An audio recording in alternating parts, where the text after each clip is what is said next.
Cricket ಜಗತ್ತಿನ interesting ಸುದ್ದಿಗಳನ್ನ quick ಆಗಿ ಹೇಳ್ತೇನೆ ಕ್ರಿಕೆಟ್ ರೌಂಡ್ ಅಪ್ ನಲ್ಲಿ. ನಾನು ಶಾಂತ. ನೀವು ಸುದ್ದಿಯಾನದ ಸಬ್ಸ್ಕ್ರೈಬರ್ ಆಗೋದಕ್ಕೆ ಮರಿಬೇಡಿ. ರೋಹಿತ್ ಶರ್ಮಾ ಬಳಿಕ ಜಸ್ಪ್ರೀತ್ ಬುಮ್ರಾಗೆ ಏಕದಿನ ಹಾಗೆ ಟೆಸ್ಟ್ ತಂಡದ ನಾಯಕ ಪಟ್ಟ ಸಿಗುತ್ತೆ ಎನ್ನಲಾಗ್ತಾ ಇತ್ತು. ಇದಕ್ಕೆ ಕೆಲ ಬಿಸಿಸಿಐ ಅಧಿಕಾರಿಗಳು ಮತ್ತು ಸೆಲೆಕ್ಟರ್ಸ್ ವಿರೋಧವನ್ನು ವ್ಯಕ್ತಪಡಿಸಿದ್ದಾರೆ. ಇಂಜುರಿ ಸಮಸ್ಯೆಯಿಂದ ಬುಮ್ರಾಗೆ ವಿಶ್ರಾಂತಿ ನೀಡಬೇಕಾಗುತ್ತೆ. ಹೀಗಾಗಿ ನಾಯಕನಾಗಿ ಎಲ್ಲ ಪಂದ್ಯಗಳಲ್ಲೂ ಕೂಡ ಬುಮ್ರಾ ಆಡೋಕ್ಕಾಗೋದಿಲ್ಲ. ಹೀಗಾಗಿ ಬುಮ್ರಾಗೆ ನಾಯಕತ್ವ ನೀಡೋದು ಬೇಡ ಎನ್ನಲಾಗ್ತಿದೆ.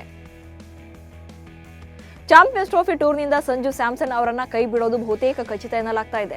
ಕಳೆದ ವರ್ಷ T20 ವಿಶ್ವಕಪ್ ಗೆದ್ದಂತ ರೋಹಿತ್ ಶರ್ಮಾ ನೇತೃತ್ವದ ತಂಡದಲ್ಲಿ ಇದ್ದಂತ ಸ್ಯಾಮ್ಸನ್ ಆ ಸರಣಿಯಲ್ಲಿ ಯಾವುದೇ ಪಂದ್ಯವನ್ನ ಆಡಿರಲಿಲ್ಲ. ಈ ಸಲ ವಿಕೆಟ್ ಕೀಪರ್ ಆಗಿ KL ರಾಹುಲ್ ಮತ್ತು ರಿಷಬ್ ಪಂತ್ ನಡುವೆ ಪೈಪೋಟಿ ಇರೋದ್ರಿಂದ ಸಂಜು ಸ್ಯಾಮ್ಸನ್ಗೆ ಗೇಟ್ ಪಾಸ್ ಫಿಕ್ಸ್ ಎನ್ನಲಾಗ್ತಾ ಇದೆ. ಟೀಂ ಇಂಡಿಯಾದಲ್ಲಿ ಕ್ಯಾಪ್ಟನ್ ರೋಹಿತ್ ಶರ್ಮಾ ಭವಿಷ್ಯ ತೂಗುಯಾಲೆಯಲ್ಲಿದೆ. ಇದರ ಮಧ್ಯೆ ಭವಿಷ್ಯದ ನಾಯಕನಾಗಿ ಯಶಸ್ವಿ ಜೈಸ್ವಾಲ್ ಹೆಸರು ಕೇಳಿ ಬರ್ತಾ ಇದೆ. ಸಾಲಿಡ್ ಆಟದಿಂದ ಇಂಪ್ರೆಸ್ ಮಾಡ್ತಾ ಇರುವಂತ ಜೈಸ್ವಾಲ್ ಇದೀಗ ನಾಯಕನ ರೇಸ್ಗೂ ಕೂಡ ಎಂಟ್ರಿ ಕೊಟ್ಟಿದ್ದಾರೆ. ಗೌತಮ್ ಗಂಭೀರ್ ಕೋಚಿಂಗ್ ನಲ್ಲಿ ಟೀಂ ಇಂಡಿಯಾ ಏಕದಿನ ಮತ್ತು ಟೆಸ್ಟ್ ನಲ್ಲಿ ಉತ್ತಮ ಪ್ರದರ್ಶನ ನೀಡುವಲ್ಲಿ ಫೇಲ್ಯೂರ್ ಆಗ್ತಿದೆ. ಮುಂಬರುವ ಚಾಂಪಿಯನ್ಸ್ ಟ್ರೋಫಿಯಲ್ಲಿ ಟೀಂ ಇಂಡಿಯಾದ ಪ್ರದರ್ಶನದ ಆಧಾರದ ಮೇಲೆ ಗೌತಮ್ ಗಂಭೀರ್ ಅವರ ಕೋಚ್ ಸ್ಥಾನವನ್ನ ಮರುಮೌಲ್ಯಮಾಪನ ಮಾಡಲಾಗುತ್ತೆ ಅಂತ ಬಿಸಿಸಿಐ ಹೇಳಿದೆ. ಚಾಂಪಿಯನ್ಸ್ ಟ್ರೋಫಿಯಲ್ಲಿ ಟೀಂ ಇಂಡಿಯಾ ಕಳಪೆ ಪ್ರದರ್ಶನ ನೀಡಿದ್ರೆ ಗಂಭೀರ್ ಕೋಚ್ ಹುದ್ದೆಗೆ ಕಂಟಕವಾಗಲಿದೆ. ಟೀಂ ಇಂಡಿಯಾ ವೇಗಿ ಜಸ್ಪ್ರೀತ್ ಬುಮ್ರಾ ಡಿಸೆಂಬರ್ ತಿಂಗಳ ಆಟಗಾರನಾಗಿ ಹೊರಹೊಮ್ಮಿದ್ದಾರೆ. ಐಸಿಸಿ ಪ್ರತಿ ತಿಂಗಳು ಅತ್ಯುತ್ತಮ ಪ್ರದರ್ಶನ ನೀಡುವಂತ ಆಟಗಾರರಿಗೆ ಪ್ಲೇಯರ್ ಆಫ್ ದಿ ಮಂತ್ ಪ್ರಶಸ್ತಿಯನ್ನ ಘೋಷಣೆ ಮಾಡಿದೆ. ಈ ಬಾರಿ ಈ ಪ್ರಶಸ್ತಿ ಪಟ್ಟಿಯಲ್ಲಿ 3 ವೇಗಿಗಳು ಕಾಣಿಸಿಕೊಂಡಿದ್ರು. ಇದೀಗ ಎಲ್ಲರನ್ನೂ ಕೂಡ ಹಿಂದಿಕ್ಕಿ ಪ್ಲೇಯರ್ ಆಫ್ ದಿ ಮಂತ್ ಆಗಿ ಟೀಂ ಇಂಡಿಯಾ ವೇಗಿ ಜಸ್ಪ್ರೀತ್ ಬುಮ್ರಾ ಸೆಲೆಕ್ಟ್ ಆಗಿದ್ದಾರೆ. ಐರ್ಲೆಂಡ್ ಮಹಿಳಾ ತಂಡದ ವಿರುದ್ಧದ 3ನೇ ಏಕದಿನ ಪಂದ್ಯದಲ್ಲಿ ಭಾರತ ತಂಡ ಭರ್ಜರಿ ಗೆಲುವನ್ನ ಕಂಡಿದೆ. ಸ್ಮೃತಿ ಮಂದಾನ ಸ್ಫೋಟಕ ಸೆಂಚುರಿ ಸಿಡಿಸಿ ಹೊಸ ದಾಖಲೆ ಬರೆದಿದ್ದಾರೆ. ಈ ಶತಕದೊಂದಿಗೆ ಭಾರತದ ಪರ ಮಹಿಳಾ ಏಕದಿನ ಕ್ರಿಕೆಟ್ನಲ್ಲಿ ಅತಿ ವೇಗದ ಸೆಂಚುರಿ ಸಿಡಿಸಿದ ದಾಖಲೆ ನಿರ್ಮಿಸಿದ್ದಾರೆ.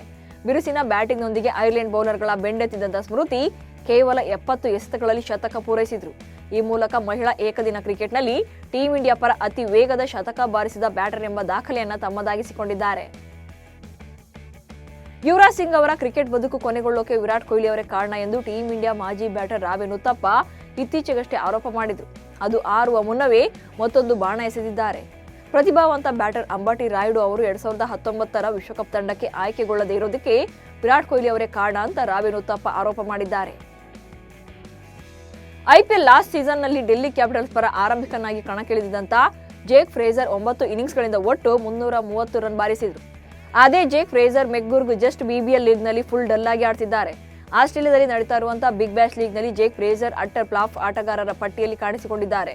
DC ಈ ಬಾರಿ ಬರೋಬ್ಬರಿ 9 ಕೋಟಿ ರೂಪಾಯಿ ನೀಡಿ ಇವರನ್ನ ಖರೀದಿ ಮಾಡಿದೆ. ಆಸ್ಟ್ರೇಲಿಯಾದಲ್ಲಿ RCB ಆಟಗಾರನ ಆರ್ಭಟ ನೋಡಿ ಫ್ಯಾನ್ಸ್ ಅಂತೂ ಫುಲ್ ಖುಷಿಯಾಗಿದ್ದಾರೆ.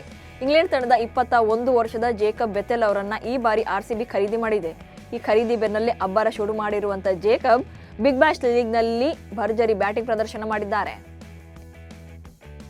ವಿಶ್ವ ಕ್ರಿಕೆಟ್ ಕಂಡಂತಹ ಅಪ್ರತಿಮ ಆಟಗಾರ ಹಾಗೆ ಬೌಲರ್ ಜೇಮ್ ಆಂಡರ್ಸನ್ ಅಂತಾರಾಷ್ಟ್ರೀಯ ಕ್ರಿಕೆಟ್ಗೆ ವಿದಾಯ ಹೇಳಿ 7 ತಿಂಗಳುಗಳಾಗಿವೆ. ಈ ವಿದಾಯದ ಬೆನ್ನಲ್ಲೇ ಅವರು ಇಂಗ್ಲೆಂಡ್ ತಂಡದ ಬೌಲಿಂಗ್ ಕೋಚ್ ಆಗಿ ನೇಮಕಗೊಂಡಿದ್ರು.